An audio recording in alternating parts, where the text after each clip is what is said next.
स्वागत है आप सभी का स्टडी साइंस 93 पे। और लेंस खत्म हो गया, दर्पण खत्म हो गया। अब इन दोनों चैप्टर में जो कुछ बचा हुआ है थोड़ा बहुत, कुछ लड़कों की डिमांड है वो जो 1/v यू वी एफ में जो संबंध है 1/v + 1/u is equal to 1/f, इसको प्रूफ करने के लिए कुछ लोग बोल रहे हैं। वो कैसे होगा वो बता दीजिए। तो आज इसको बता देता हूँ और लेंस में 2-4 सवाल बता दे रहा हूँ। लेंस में एक भी मैंने न्यूमेरिकल बताया नहीं है, वो भी बता दे रहा हूँ ताकि दर्पण और लेंस से कोई भी चीज़ ऐसा ना हो जो बचा हुआ रहे। पूरा खत्म हो जाएगा दर्पण लेंस कंफ्यूजन जो भी है। और ये जो है रिलेशन, ये बहुत से लोग बोल रहे थे। तो शुरू करते हैं। गोलीय दर्पण के लिए यू वी एफ में संबंध, relation between U V and F in spherical mirror. सबसे पहले एक फिगर बना लेते हैं जिससे हमें प्रूफ करना है। अवतल दर्पण ले लेते हैं।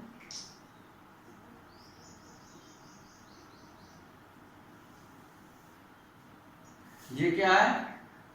ध्रुव। उसके बाद से फोकस यहीं कहीं होगा और यहाँ वक्रता केंद्र होगा। एक एग्जाम्पल के लिए वस्तु ले लेते हैं, उसका इमेज बना लेते हैं। ये वस्तु लेते हैं, मान लेते हैं ओ डैश है वस्तु। अब इसका इमेज हमें बनाना है। तो जो मैंने 3 रूल बताए हैं, तीनों रूल, उन्हीं तीनों रूल के हिसाब से उसमें से 2 रूल यूज होगा। पहला रूल यूज करते हैं। पहला रूल क्या था? कोई प्रकाश की किरण मुख्य अक्ष के समांतर चलेगी तो परावर्तन के बाद क्या होगा? फोकस से होकर के जाएगी। चलते हैं। ये प्रकाश की किरण है, मुख्य अक्ष के समांतर गई और यहाँ पे परावर्तन होगा। परावर्तन होगा और परावर्तन के बाद कहां से होकर जाएगी? फोकस से होकर के जाएगी। ये सब चीज बताने की जरूरत नहीं है, ये तो मैं सीधे बना देता तब भी चल जाता है। दूसरा जो रूल है वो क्या कहता है कि कोई प्रकाश की किरण है तो वो वक्रता केंद्र से अगर जाती है तो फिर सीधे उसी मार्ग में निकल जाती है। तो ये भी कर लेते हैं इस तरह से, फिर इसी मार्ग में वापस चली जाएगी। प्रतिबिंब का जो है, प्रतिबिंब कहां पर बना? यहां बन गया। इसको बोल देते हैं, ये हो गया आई डैश, ये हो गया ओ डैश। सबका नाम लिख देते हैं। यहां पे क्या नाम लिखते हैं अपने हिसाब से? ओ ए हो गया। ये तो यफ है, ये यफ है। उसके बाद से आई हो गया, ये हो गया। आगे देखेंगे जिस चीज की भी जरूरत पड़ेगी हम नाम लिखते चले जाएंगे। यहां पे भी रख लेते हैं। ये मिरर है M1 M2 कर लेते हैं। यहाँ एक पॉइंट है, इसको मान लेते हैं B। अब चलते हैं, देखते हैं क्या है, कैसे प्रूफ करेंगे। ये इतना इमेज याद रखिएगा, ये जो फिगर है उसको याद रखिएगा और रूल के हिसाब से सही भी बना है जैसा बनना चाहिए। अब हम शुरू करते हैं। जब प्रूफ करेंगे तो पहले इसके बारे में लिख लीजिएगा। हेडिंग डालिएगा relation between U V F in spherical mirror. ये फिगर बनाइए, इसके बारे में लिख लीजिए कि हाँ जो वस्तु है ये इमेज है, यहाँ से चली परावर्तन के बाद जो भी प्रोसेस हुआ है। इतना लिखने के बाद हमको करना क्या है? समरूप त्रिभुज देखना है। 2 समरूप त्रिभुज लेंगे, उसमें रिलेशन देखेंगे। करेंगे क्या? एक समरूप त्रिभुज ले लेते हैं ओ डैश, और क्या ले लें? ये सी वाला ले लेते हैं, ओ डैश सी। एक त्रिभुज ले लेते हैं और दूसरा त्रिभुज क्या है? CII डैश, ये वाला। ठीक तो है। हम ये त्रिभुज ले लेते हैं। एक ये त्रिभुज, ध्यान से देखिएगा, एक ये त्रिभुज, 2 त्रिभुज, दोनों समरूप है। समरूप कैसे हैं? ये वाला भुजा, ये वाला भुजा, एंगल एंगल, ये एंगल, ये एंगल, कोण कोण भुजा से। ये मैथ में रूल है, मैथ में रूल है कैसे समरूप दिखाते हैं। आप लोग बस इतना जानिए। देखिए एक जैसा दिख रहा है दोनों त्रिभुज, इसलिए इसको समरूप मान लेते हैं। तो हम ले लेते हैं त्रिभुज ओ डैश सी और त्रिभुज CII डैश। ये 2 समरूप त्रिभुज ले लेते हैं और उसके रूल के हिसाब से हम कह सकते हैं ओ ओ डैश बटे आई आई डैश, मतलब ये वस्तु की लंबाई बटे प्रतिबिंब की लंबाई, ओ ओ डैश बटे आई आई डैश, ये बराबर होगा, ये इस पे चलते हैं, ओ सी बटे आई सी, मतलब इसकी जो भुजा है और इसकी भुजा, ओ सी बटे आई सी, ये समरूप त्रिभुज से ये लिख लिए, ओ ओ डैश बटे आई आई डैश, ओ सी बटे आई सी, हो गया। इसके बाद से हम क्या करते हैं,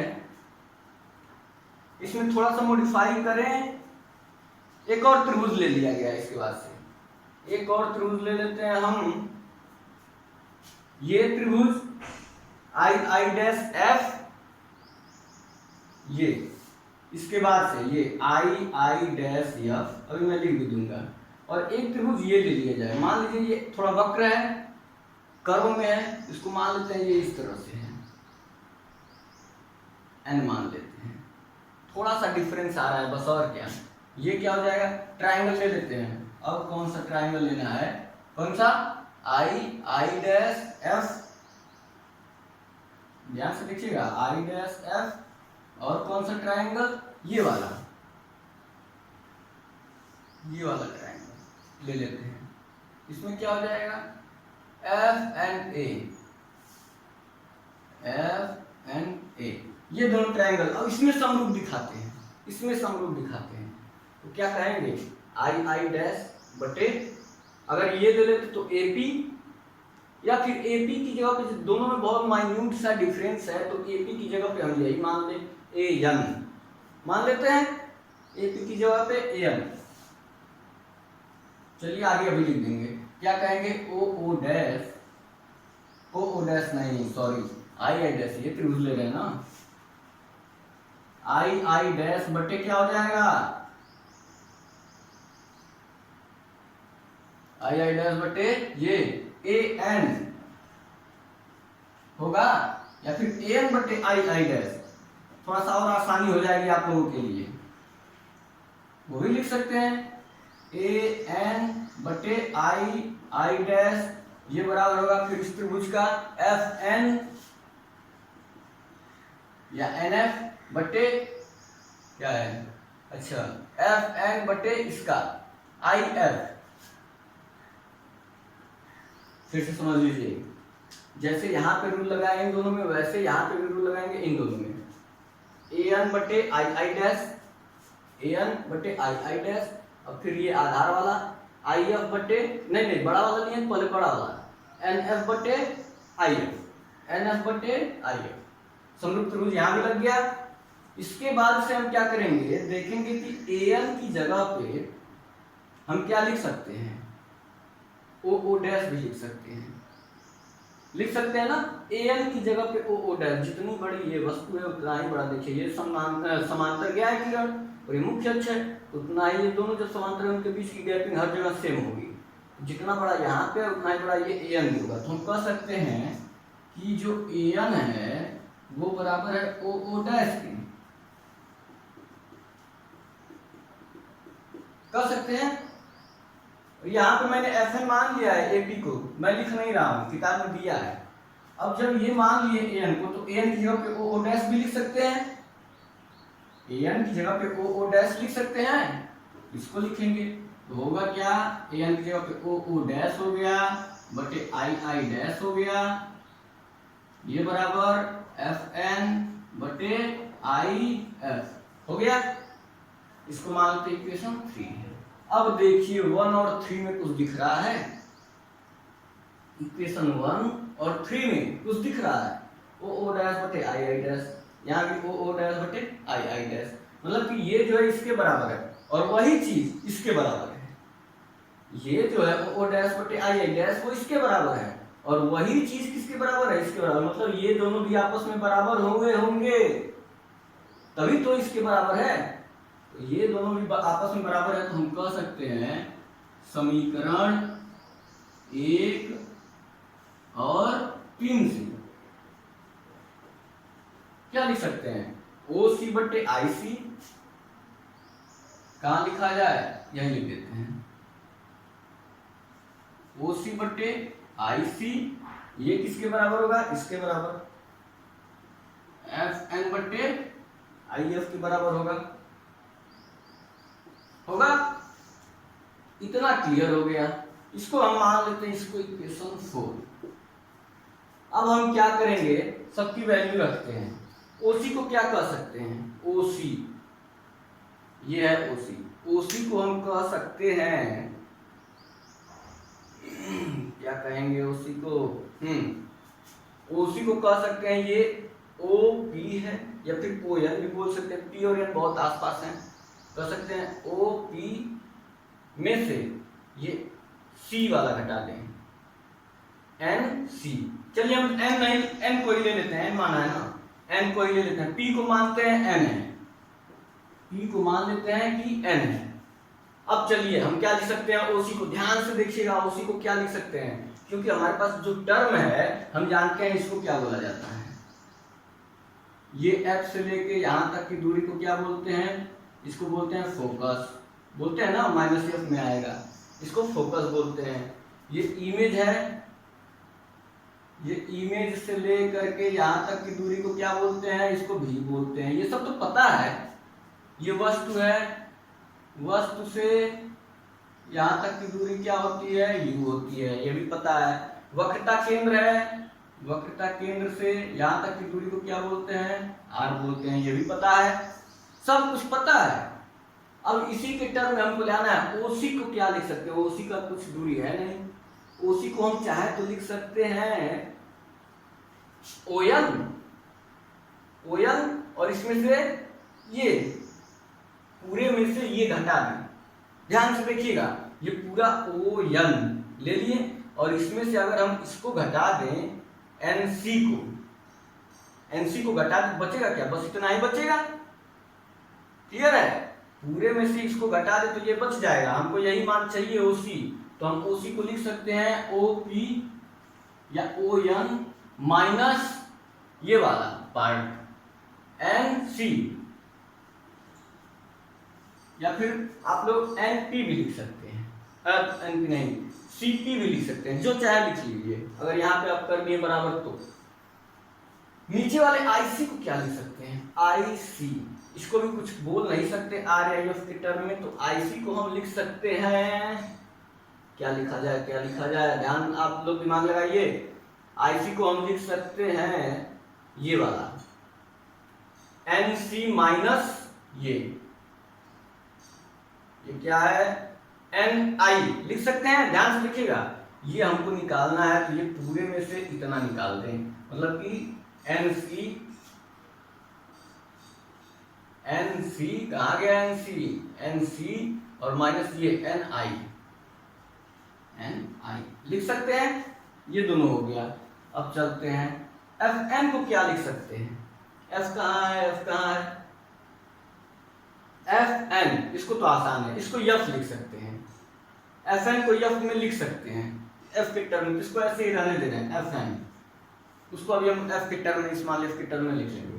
और क्या बचा है, IF को क्या लिख सकते हैं, IF कहाँ है, ये IF, हाँ इसको बदलना पड़ेगा, IF का कोई मान है नहीं, तो इसको हम लिख सकते हैं IN माइनस ये, मतलब ये हमको निकालना है, पूरे में से इतना घटा दें। IF कहाँ गया, IF को क्या लिखेंगे, ये पूरा है NI,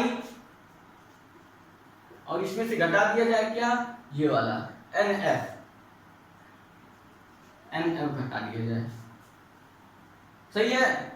अब देखिए, अब सबका वैल्यू, सबके मान ON को क्या लिख सकते हैं, यहाँ से लिखना शुरू करते हैं, ON, इसको लिख सकते हैं U, लेकिन साइन के साथ लिखेंगे तो इसको लिखेंगे -U, ठीक, माइनस। NC को क्या लिख सकते हैं, कहाँ गया NC, जल्दी जल्दी आप लोग हाथ चलाइए, NC कहाँ गया, NC, ये NC है, C क्या है, वक्रता त्रिज्या R, इसको क्या लिख सकते हैं, R लिख सकते हैं, माइनस में लिखेंगे -R बटे NC को क्या लिख सकते हैं, N कहाँ है और ये C, इसको भी R लिख सकते हैं, -R साइन के साथ, साइन कन्वेंशन मैंने बताया है।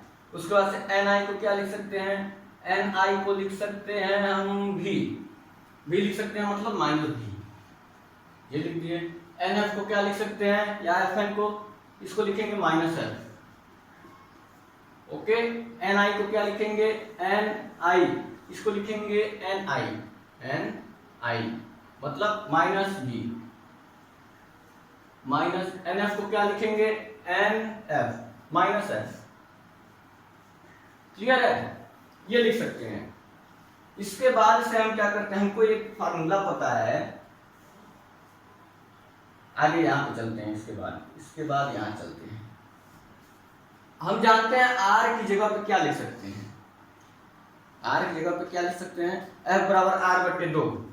हम जानते हैं एफ बराबर आर बटे 2 होता है, तो आर बराबर यहां से क्या हो जाएगा, 2f लिख सकते हैं। क्लियर है, तो जहां जहां आर है वहां 2f लिख देते हैं। चलिए लिखना शुरू करते हैं, जहां जहां आर है वहां 2f।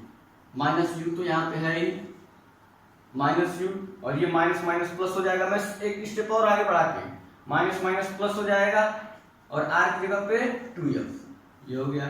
उसके बाद से नीचे माइनस आर की जगह पे माइनस 2f। क्लियर, और यहाँ माइनस माइनस प्लस हो जाएगा, और भी को भी ही रहना है।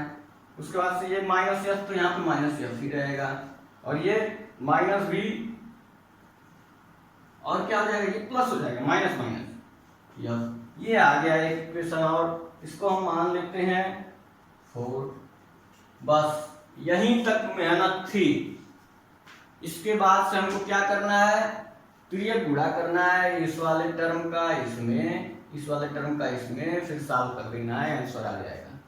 मेहनत कहां तक थी, यहां तक। उसके बाद से अब कोई मेहनत नहीं, मैं भी देख लेता हूं एक बार मैंने सही किया है या नहीं। Minus U 2f minus B plus F, सही है। बस यहीं तक मेहनत करना था, यहां तक जिसने मेहनत किया उसका ये सॉल्व हो गया। एक बार फिर से मैं बता दे रहा हूं, यहां तक फिर से ध्यान दीजिएगा, एकदम ध्यान से। स्टेप 2 ही चीज इसमें मानना है। मानना क्या है, ये तो इतना सबको फिगर बना लेंगे। मानना क्या है, एक ये त्रिभुज लेना है, एक ये त्रिभुज लेना है। पहले कौन कौन सा, एक ये, इसको थोड़ा अलग तरीके से हम डिनोट करते हैं, इसको इस तरह डिनोट किया जाए। एक त्रिभुज ये दोनों लेना है, इन दोनों को एक बार लेना है, और समरूप दिखाना मतलब ये बटे ये बटे ये, हाँ, ये बटे ये, ओसी बटे आईसी। एक त्रिभुज से दूसरा वाला त्रिभुज ये ले लेना है, मतलब एक त्रिभुज ये, एक त्रिभुज ये। दूसरा समरूप दिखाएंगे, इसमें क्या होगा, ये बटे ये होगा, ये बटे ये, और क्या हो जाएगा, ये बटे ये, जैसे अभी इसमें हुआ था। ये भी ले लिया। उसके बाद से क्या है कि जो an है, मान लेंगे कि जो n है वो p के पास है, बहुत करीब, तो n को p मान लें। हम यहाँ पे n नहीं रहने दिए, p को n मान लें। आप लोग चाहे तो n की जगह पे p लिख सकते हैं, जो चाहे वो। उसके बाद से यहाँ पे भी ये फार्मूला लग गया। an को हम लिख सकते हैं o डैश मान करके लिख दिए। उसके बाद से फिर ये दोनों इक्वेशन को मिलाएं और कह दिए कि ओसी बटे आईसी एफएन बटे आईएफ के बराबर है। आ गया हमारा इक्वेशन में। बस इतना ही करना था। दोनों त्रिभुज से समरूप दिखा के बराबर करके और ले आ दिए ये बराबर तो ये दोनों आपस में बराबर, बस हो गया इक्वेशन 4। अब इसी को बस हमको क्या है, हमें पता है ये आर है, ये एफ है, भी है, यू है, इतना हमको पता है। अब इसी टर्म में तोड़ देंगे तो ओसी को क्या लिख सकते हैं, ओसी को ये पूरा में से इतना घटा दें तो ओसी बच जाएगा, मतलब कि ओपी में से ये सीपी घटा दें, ये पूरा क्या है, या फिर ओएन, यहाँ पे ओएन में से एनसी, कहाँ गया एनसी, एनसी यहाँ तक घटा दें तो ये बच जाएगा। इसकी जगह पे वो लिख दिए, आईसी की जगह पे ये लिख दिए। फिर एफएम को ऐसे ही रन दें क्योंकि हमको इसकी वैल्यू पता थी कि हाँ एफ होता ही है, और इसकी वैल्यू नहीं पता थी तो इसको भी तोड़ करके उस जो वैल्यू हमें पता है उसके टर्म में मैंने लिख लिया। अब सबका वैल्यू का मान रख दिया, आर की जगह पे 2f रख दिया, सॉल्व किया, आ गया। कोई दिक्कत किसी को? हमको याद क्या करना था, केवल दो त्रिभुज समरूप, दो जोड़ा त्रिभुज, उससे इक्वेशन निकालें, फिर जो वैल्यू है हमारे पास उसको उस टर्म में लिख करके सॉल्व कर दिए।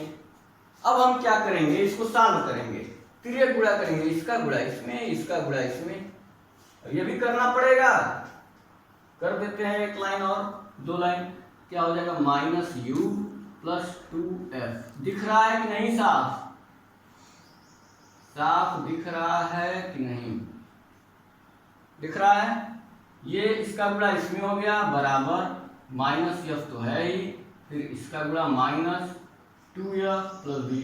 बायो वाले भी हैं तो उनको भी बताना पड़ेगा कैलकुलेशन, या फिर कैसे सॉल्व करेंगे। तो अब हम गुणा करते हैं, इस कोष्टक का गुणा इस कोष्टक में, ये पढ़ाया गया है 8 में 7 में, ये सब है। अब इसका गुणा इसमें करना है। करेंगे क्या, पहले एक टर्म को उठाएंगे और इसमें गुणा करेंगे, फिर इसी को इसमें गुणा करेंगे, फिर दूसरा वाला उठाएंगे, फिर इसमें गुणा करेंगे, इसमें गुणा करेंगे।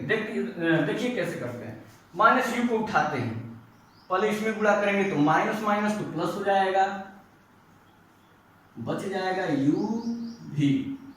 इसको उठाया इसमें गुणा किया, माइनस माइनस प्लस, बच गया यू भी। इसको उठाया फिर इसमें गुणा किया, माइनस हो जाएगा, माइनस है प्लस है तो माइनस होगा गुणा, माइनस यू एफ। बायो वाले ध्यान से देखें, माइनस यू एफ। उसके बाद से अब इसको उठाते हैं, इसका काम खत्म, इसको उठाते हैं, इसका गुणा फिर इसमें, फिर इसका गुणा इसमें, इसका गुणा इसमें करेंगे तो प्लस माइनस है तो माइनस आएगा, 2fv, 2fv।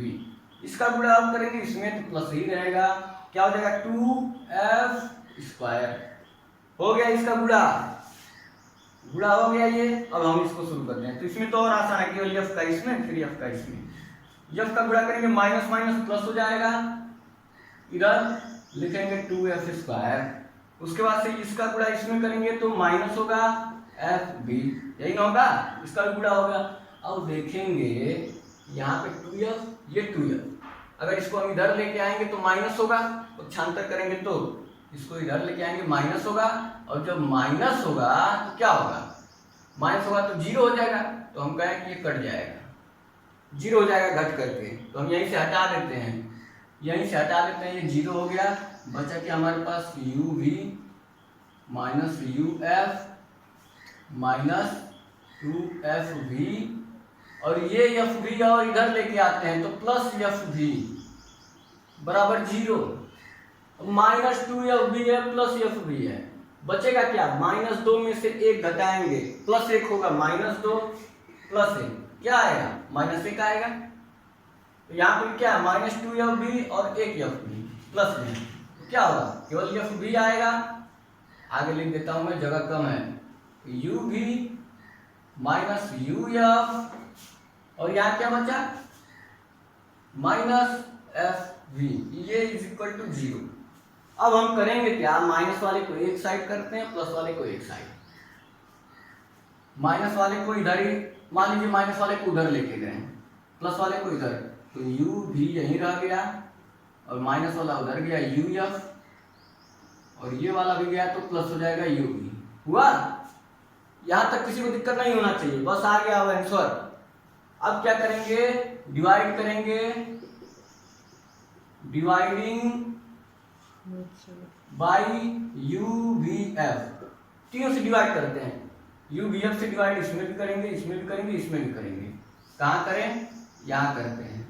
जब डिवाइड करेंगे तो ये यू वी बटे यू वी एफ, ये क्या हो जाएगा यू एफ है और बटे यू वी एफ, सब में डिवाइड करना है, एफ भी है ये बटे यू वी एफ, कट गया, ये बच गया यहाँ एफ, यू एफ कट गया, भी बच गया, यू कट एफ कटा एफ से, भी कटा भी से, यू बच गया। अब बचा क्या, वही लिख लेना है, देखते हैं क्या बचा है। क्या बचा, 1 बटे एफ बचा यहाँ से, ये बराबर यहाँ क्या बचा 1 बटे भी, यहाँ क्या बचा 1 बटे यू, और यही हमारा फार्मूला भी है, 1 बटे एफ बराबर 1 बटे भी प्लस 1 बटे यू। हो गया प्रूफ।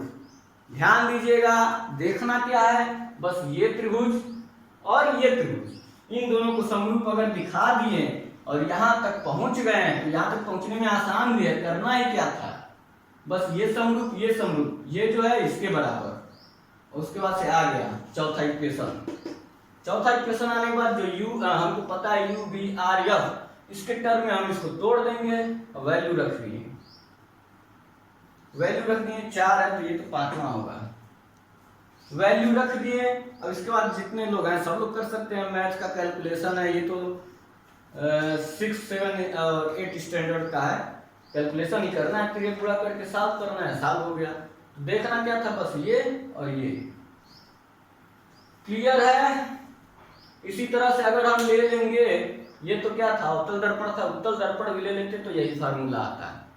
प्रूफ करने के लिए आता तो नहीं होगा, अब एनसीईआरटी में है नहीं,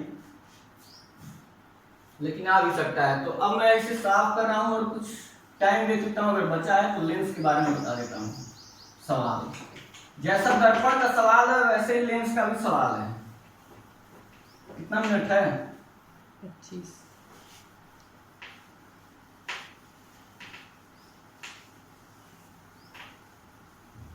ये दर्पण का फार्मूला था। अच्छा देखिए, यहाँ से फोकस के बारे में भी हम लोग जान गए इसी फार्मूले से, और ये भी प्रूफ हो गया।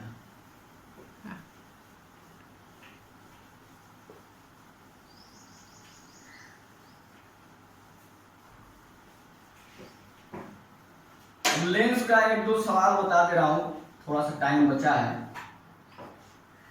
जैसे ये सवाल है उसी तरह लेंस का भी सवाल है, सेम टू सेम दर्पण की तरह। फार्मूला थोड़ा सा चेंज है, 1-2 सवाल ले लेते हैं लेंस का।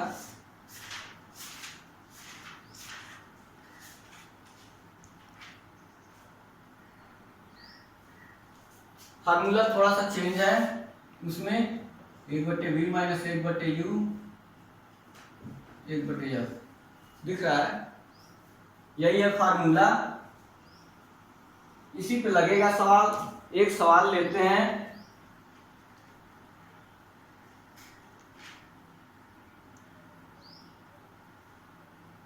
सबसे आसान सवाल कह रहा है कि एक उत्तल लेंस की फोकस दूरी 50 सेंटीमीटर है। कोई उत्तल लेंस है, फोकस दूरी 50 सेंटीमीटर, मतलब एफ दिया हुआ है 50 सेंटीमीटर है। साइन कन्वेंशन अभी मैं नहीं लगा रहा हूं। और क्या कह रहा है कि उस वस्तु के प्रतिबिंब की स्थिति बताइए। प्रतिबिंब की स्थिति भी पूछ रहा है, और क्या दिया है बताइए, जो लेंस से 25 सेंटीमीटर दूर हो, 75 सेंटीमीटर दूर हो। मतलब पहला कंडीशन ये है कि 25 सेंटीमीटर दूर हो। यू के बारे में कह रहा है कि यदि वस्तु 25 सेंटीमीटर दूर हो। दूसरा कंडीशन कह रहा है कि यदि 75 सेंटीमीटर दूर हो, तो भी क्या होगा, प्रतिबिंब की स्थिति क्या होगी। अगर 25 सेंटीमीटर पे वस्तु रखी है, उसकी फोकस दूरी 50 सेंटीमीटर है, तो प्रतिबिंब की स्थिति बताइए। या फिर वस्तु अगर 75 सेंटीमीटर पे, 25 पे नहीं, अब 75 पे है और फोकस वही है, वही लेंस है, तो भी क्या होगा, ये पूछ रहा है। मैं एक बता दे रहा हूं, एक आप लोग खुद करिएगा। अब उत्तल लेंस है, साइन कन्वेंशन अब शुरू करते हैं। फोकस क्या होगा, प्रथम फोकस उत्तल लेंस के लिए क्या होगा, माइनस या प्लस। ध्यान दीजिएगा, यही तो ध्यान देना है। उत्तल लेंस है, याद होगा सबको, उत्तल लेंस प्रथम फोकस कहां होता था, इधर से जाए इधर, इधर कहीं प्रथम फोकस होता था। मतलब फोकस जो है वो क्या होता था, प्लस में आता था। साइन कन्वेंशन मैंने बताया है कि इधर वाला प्लस इधर माइनस, तो ये प्लस में होगा। वस्तु किधर रखते थे, लेंस के इधर रखते थे, तो वो तो माइनस ही होगा। इतना बस हमको याद रखना है, ये माइनस होगा। अब सॉल्व कर देना, हमको फार्मूला पता है, क्या क्या पता है, भी निकालना है, तो 1/v यहीं रख लेते हैं। माइनस u की वैल्यू पता है, 1/u की वैल्यू कितनी है, पहले वाले पे निकालते हैं, -25। 1/f की वैल्यू प्लस में ही है, तो ऐसे रख देंगे। माइनस माइनस प्लस हो जाएगा, डायरेक्ट मैं बोल रहा हूं, माइनस माइनस प्लस होगा, और इस प्लस को उधर लेके जाएंगे, ये माइनस माइनस प्लस हो जाएगा, फिर प्लस को उधर लेके जाएंगे तो ये माइनस हो जाएगा। यहाँ क्या बचा, 1/v, वहां 1/50 तो है ही, और ये माइनस माइनस प्लस होने के बाद फिर उधर जाएगा, तो फिर माइनस हो जाएगा ये। अब इसको सॉल्व कर लेना है, 1, 2, 1/v बराबर क्या हो गया, -1/50। हम कह सकते हैं कि v बराबर क्या हो जाएगा, -50 सेंटीमीटर हो गया। 50 सेंटीमीटर मतलब कहाँ बना है ये, इधर ही बना है, ये तो माइनस मतलब इधर ही कहीं बना हुआ है। अब 75 वाला रखेंगे तो देखेंगे कि कहीं उधर बना रहेगा। तो इस तरह से ये सवाल है। एक और सवाल बता दूं, सारे सवाल दर्पण के ही तरह हैं, केवल हमको साइन कन्वेंशन देखना है। बताऊं या रहने दूं?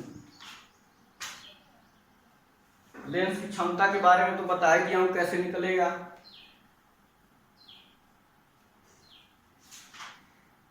कितना मिनट है अभी? देख लेता हूँ।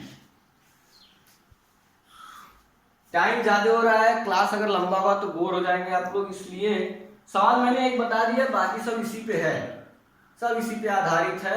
अगर कहीं पे पी दिया है, यफ नहीं दिया है, तो हम वहां से 1/यफ या फिर 100 ये अगर मीटर में है या फिर 100/यफ सेंटीमीटर में है तो यहाँ से यफ निकाल लेंगे, या फिर पी अगर पूछ दिया तो पी तो पूछ लिया पी तो इस तरह निकालेंगे। पी दिया है तो फिर यफ इधर करके पी इधर कर देंगे, यफ बराबर 1/पी कर देंगे, निकल जाएगा। और कुछ तो नहीं है सवाल में। और आवर्धन है, आवर्धन के बारे में दिया है, कहीं दिया है वस्तु दोगुनी है या प्रतिबिंब दोगुना है, वस्तु का दोगुना है। तो इस तरह से यदि वस्तु दोगुनी है प्रतिबिंब का तो v बराबर 2u कर देंगे इस तरह से, या फिर प्रतिबिंब दोगुना है वस्तु का तो u जो है उसका 2v हो जाएगा। इस तरह से आप लोग बना, क्या बताना है, आसान है सवाल। तो आज के लिए इतना ही रहने देते हैं। लेंस खत्म, दर्पण खत्म, कोई चीज बचा नहीं है, बस एक वो फार्मूला कई लोग बोल रहे थे प्रूफ करने के लिए, वो प्रूफ हो गया। अब कुछ बचा नहीं है इसके अंदर। अब अगला चैप्टर अगले लेक्चर से शुरू होगा। आज के लिए इतना ही, धन्यवाद।